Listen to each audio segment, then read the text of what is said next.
Mohon dosen menyesuaikan izin pengantar diri Taruna Madya Politeknik Pengaiman Indonesia, jurusan Keimigrasian, nama Ali Parduan Sitinjak, NRT 2022.2531.1.1, Prodi Keimigrasian A. Jadi 4, di sini saya akan membahas tentang kebijakan Indonesia dalam menampung pengungsi Palestina, apa saja yang menjadi fakta dan dasar hukumnya. Dalam beberapa waktu terakhir, publik ramai membicarakan wacana bahwa pemerintah Indonesia siap menampung pengungsi asal Palestina. Namun, di tengah dukungan dan simpati kemanusiaan, muncul pula berbagai kesalahpahaman. Sebagian mengira akan terjadi relokasi besar-besaran, sebagian lain khawatir terhadap dampak sosial dan ekonomi.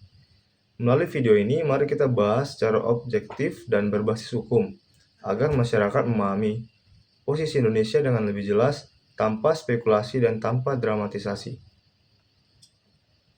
Pertama, kita perlu memahami sikap resmi pemerintah Indonesia. Melalui pernyataan Presiden dan Menteri Luar Negeri, pemerintah menegaskan bahwa Indonesia menolak segala bentuk relokasi paksa warga Palestina dari tanah air mereka. Artinya, tidak ada rencana pemindahan massal warga Gaza ke wilayah Indonesia. Namun, Indonesia tetap membuka diri untuk memberikan bantuan kemanusiaan bersifat sementara, terutama bagi korban luka, anak-anak yatim, dan warga yang memerlukan perawatan medis. Dengan demikian, kebijakan ini bukanlah upaya menampung secara permanen, melainkan menyediakan perlindungan sementara atas dasar kemanusiaan. Selanjutnya, mari kita bahas aspek yang paling penting, yaitu dasar hukum dan aturan keimigrasian.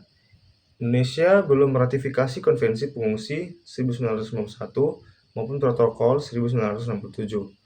Dengan demikian, Indonesia tidak memiliki sistem nasional untuk menetapkan status hukum pengungsi seperti yang berlaku di negara-negara pihak konvensi tersebut. Namun, Indonesia memiliki Undang-Undang Nomor 6 Tahun 2011 tentang Keimigrasian serta Peraturan Menteri Hukum dan HAM Nomor 22 Tahun 2003 tentang visa dan izin tinggal. Dua regulasi inilah yang memungkinkan pemerintah untuk memberikan visa atau izin tinggal khusus karena alasan kemanusiaan. Artinya, apabila ada warga Palestina yang datang ke Indonesia, mereka tetap akan masuk secara sah dan legal melalui izin resmi dari Direktorat Jenderal Imigrasi. Jadi, semua mekanisme tetap berada dalam koridor hukum dan tidak dilakukan secara sembarangan. Dalam pelaksanaannya, pemerintah akan bekerja sama dengan UNHCR dan berbagai organisasi kemanusiaan internasional. Kolaborasi ini meliputi pendataan, verifikasi identitas, pemeriksaan kesehatan, serta pemberian izin tinggal sementara selama masa krisis berlangsung. Para pengungsi akan mendapatkan perlindungan dasar, termasuk akses terhadap layanan kesehatan dan perlindungan anak sesuai dengan prinsip kemanusiaan.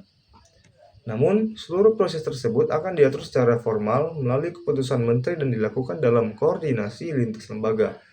Dengan demikian, kebijakan ini tidak hanya didasarkan pada niat baik, tetapi juga memiliki dasar hukum dan prosedur administratif yang jelas. Kesimpulannya, Indonesia berupaya untuk menjalankan misi kemanusiaan tanpa mengabaikan tanggung jawab, hukum, dan prinsip keimigrasian. Langkah ini bukanlah persoalan politik, tetapi komitmen moral dan hukum untuk membantu sesama manusia secara tertib dan terukur. Jika masyarakat mendukung langkah ini, mari kita terus sebarkan pemahaman bahwa kemanusiaan harus dijalankan dengan hati, tetapi dengan kemanusiaan. Jika masyarakat mendukung langkah ini, mari terus sebarkan pemahaman bahwa kemanusiaan harus dijalankan dengan hati, tetapi juga dengan aturan. Terima kasih, Pak. Demikianlah yang bisa saya sampaikan. Terima kasih.